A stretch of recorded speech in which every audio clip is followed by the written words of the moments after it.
नमस्कार मित्रमैत्रिणींनो, माझ्या यूट्यूब चॅनलमध्ये तुमचं स्वागत आहे. तुमच्या राशीनुसार मकर संक्रांतीला तुम्ही काय दान करावं, या दानामुळे तुम्हाला कोणते लाभ मिळू शकतात, चला जाणून घेऊया. मकर संक्रांती हा सण केवळ उत्सवाचा नसून सूर्यदेवाच्या उपासनेचा आणि दानधर्माचा महापर्वच मानला जातो. या दिवशी सूर्यदेव मकर राशीत प्रवेश करतात आणि म्हणूनच या संक्रांतीला विशेष धार्मिक महत्त्व प्राप्त झाले. शास्त्रानुसार मकर संक्रांतीच्या दिवशी केलेले दान अनेक पटींनी फळ देणारे असते. तिळगुळ, हळदी-कुंकू, तांदूळ यांसारख्या दानामुळे घरात सुख, समृद्धी, आरोग्य आणि सकारात्मक ऊर्जा वाढते. परंतु प्रत्येक राशीसाठी दानाची वस्तू वेगळी असते. योग्य दान केल्यास ग्रहदोष कमी होतात आणि भाग्यही उजळतं. आणि म्हणूनच यंदा तुमच्या राशीनुसार मकर संक्रांतीला तुम्ही कोणत्या वस्तूंचं दान करावं, चला बघूया. सर्वात पहिली राशी आहे मेष रास.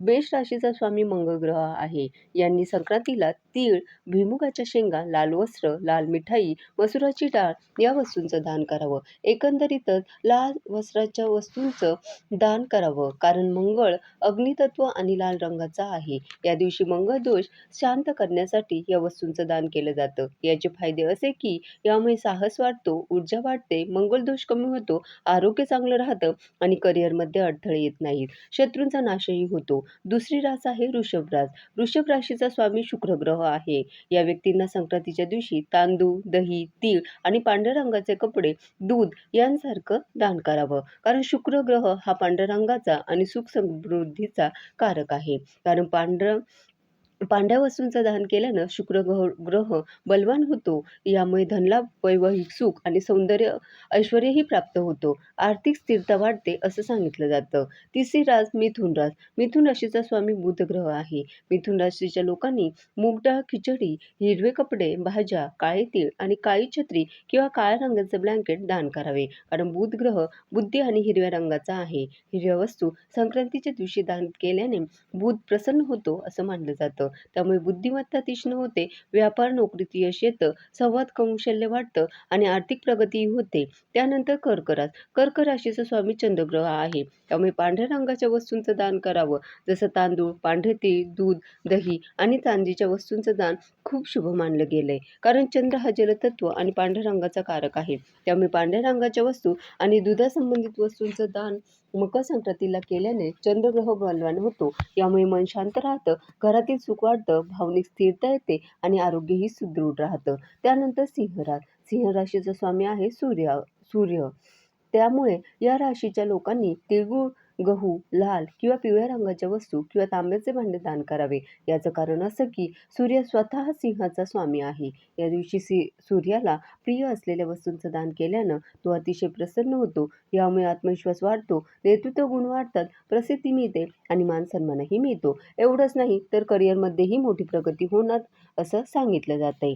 त्यानंतर कन्या रास. कन्या राशीचा स्वामी बुध ग्रह आहे. म्हणून कन्या राशीच्या व्यक्तींनी मूग डाळीची खिचडी दान करावी, हिरवे कपडे, हिरव्या भाज्या, काळे तीळ दान करावे. कारण बुध हा हिरव्या रंगाचा आहे आणि बुद्धीचा कारक आहे. हिरव्या वस्तू दान केल्याने बुध ग्रह मजबूत होतो. त्यामुळे आरोग्य सुधारतं, नोकरी व्यवसायात यश प्राप्त होतं, बुद्धिमत्ता वाढते आणि आर्थिक लाभही मिळतो. त्यानंतर तुळ रास. तुळ राशीचा स्वामी ग्रह शुक्र आहे. या व्यक्तींनी या दिवशी पांढरे वस्त्र, पांढऱ्या रंगाच्या वस्तू, पांढरे कपडे दान करावे. कारण शुक्र सुद्धा पांढऱ्या रंगाचा आहे आणि सुखाचा कारक आहे. त्यामुळे पांढऱ्या वस्तूचं दान केल्यानं शुक्र ग्रह प्रसन्न होतो. यामुळे संबंध सुधारतात, धनलाभ होतो, सौंदर्य सुख वाढतं, वैवाहिक जीवनही सुखी राहतं. त्यानंतर वृश्चिक रास. वृश्चिक राशीचा स्वामी मंगळ ग्रह आहे. त्यामुळे या व्यक्तींनी मकर संक्रांतीला तिळगुळ, मसूर डाळ आणि लाल रंगाच्या वस्तूंचं दान करावं.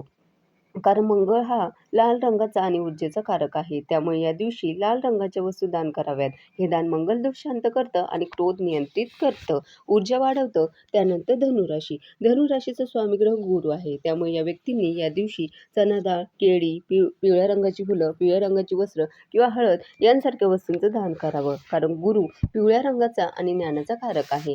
मकर संक्रांतीच्या दिवशी पिवळ्या रंगाच्या वस्तूचं दान केल्यानं गुरु बलवान होतं, ज्ञान वाढतं, संतान सुख मिळतं आध्यात्मिक प्रगती होते आणि भाग्यही उजळतं. त्यानंतर मकर राशीच्या व्यक्तीचा स्वामी शनी आहे. मकर राशीच्या व्यक्तींनी मकर संक्रांतीला काळ्या रंगाचे तीळ, मोहरीचं तेल आणि काळ्या रंगाचं ब्लँकेट किंवा काळ्या रंगाचे वस्त्र दान करावे. कारण शनी काळ्या रंगाचा आणि मेहनतीचा कारक आहे. काळ्या रंगाच्या वस्तू यांचं दान केलं तर शनिदोष कमी होतो, शनिदोष शांत तर होतो, शिवाय करिअरमध्ये प्रगती होते आणि जीवनात स्थिरता येते. त्यानंतर कुंभ राशीचा स्वामी सुद्धा शनिग्रह आहे. या व्यक्तीने सुद्धा काळ्या रंगाच्या वस्तूचं दान करावं. त्याचबरोबर विशेषतः काळ्या रंगाचे तीळ दान करावे. तिळाचं तेल दान करावं, कारण शनी काळ्या रंगाचा आणि मेहनतीचा कारक आहे. काळ्या वस्तूंचं दान करणं म्हणजे शनीला प्रसन्न करणं. त्यामुळे आर्थिक अडचणी दूर होतात, सामाजिक मान-सन्मान वाढतो आणि जीवनात स्थिरता येते. त्यानंतर शेवटची मीन राशीचा स्वामी ग्रह आहे गुरु. गुरु पिवळ्या रंगाचा कारक आहे आणि धन, ज्ञानाचाही कारक आहे. त्यामुळे मीन राशीच्या व्यक्तींनी मकर संक्रांतीला पिवळ्या वस्तूचं दान करावं. पिवळ्या वस्तू दान केल्यानं गुरु बलवान होतो, त्याचबरोबर धनहानी टळते, त्याचबरोबर आध्यात्मिक उन्नती होते आणि संतान सुखसुद्धा मिळतं. तर तुम्ही आपापल्या राशीनुसार या वस्तूंचं दान करू शकता. या दानामागे मुख्य कारण ग्रह प्रसन्न करणं आणि सूर्याची कृपा मिळवणं आहे. मकर संक्रांतीच्या दिवशी आपण हे दान स्नानानंतर सूर्योदय किंवा पुण्यकाळात करू शकता. आपण हे दान ब्राह्मणांना किंवा गरजूंनाही करू शकता. धन्यवाद.